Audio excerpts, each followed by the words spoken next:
안녕하세요. 보건의료통합봉사회 유튜브 이코TV입니다. 여러분, 뇌혈관 질환이 얼마나 위험한 질병인지 아십니까?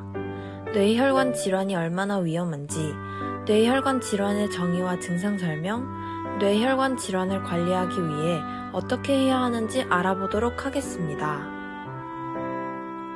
뇌혈관 질환이란 뇌로 가는 혈관의 문제로 인한 신경학적 손상을 말합니다.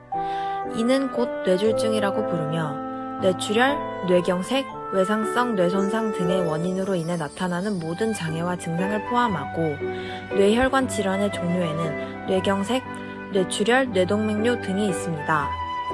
그럼 이제 뇌혈관 질환의 증상은 어떤 것이 있는지, 예방법과 관리법은 무엇인지에 대해 전반적으로 알아보는 시간을 갖도록 하겠습니다. 첫 번째는 뇌손상 반대편 신체에 감각장애가 있습니다. 감각장애의 경우 촉각, 온도, 통증 등의 감각에 문제가 생기게 되어 이러한 감각들을 제대로 인지하지 못하게 됩니다. 두 번째는 뇌소상 반대편 신체에 운동장애가 있습니다. 흔히 운동마비라고 부르게 되며 마비가 나타나는 증상은 이완성 마비와 경직성 마비의 두 가지 형태로 나타나게 됩니다. 세 번째는 언어장애가 있습니다.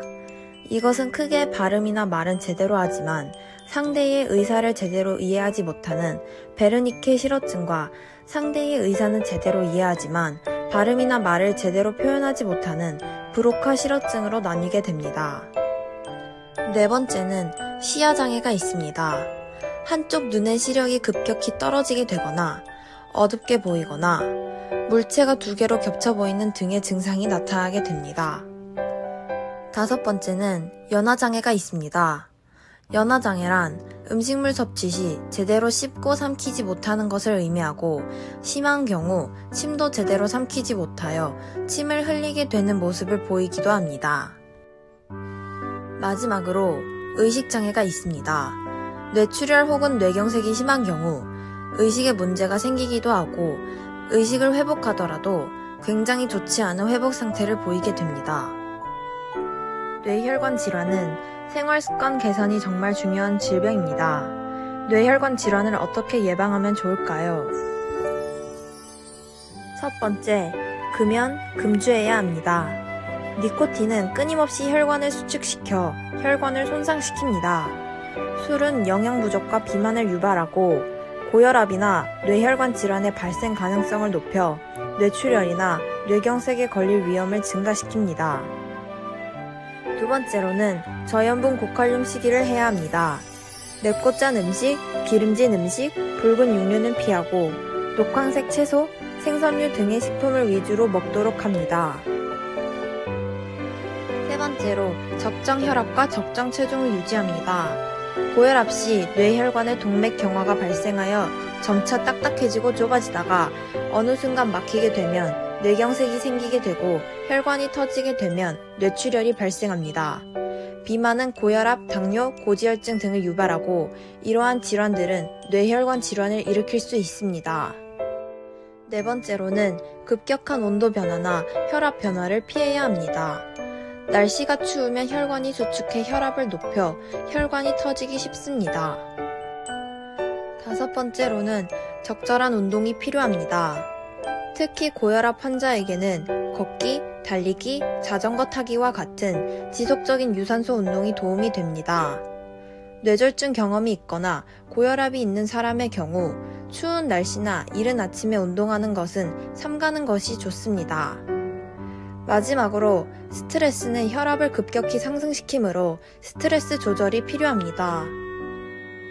다음으로는 뇌혈관 질환에 걸린 후 관리 방법에 대해서 말씀드리겠습니다. 후유증을 최소화하고 재발 방지를 위해서는 뇌졸중 발병 이후의 건강관리가 매우 중요합니다. 뇌졸중 발병 이후의 건강관리는 크게 세 가지로 나눌 수 있습니다. 첫 번째, 뇌졸중으로 인한 합병증을 예방. 두 번째, 발병 후 2에서 3개월 내 적극적인 재활치료.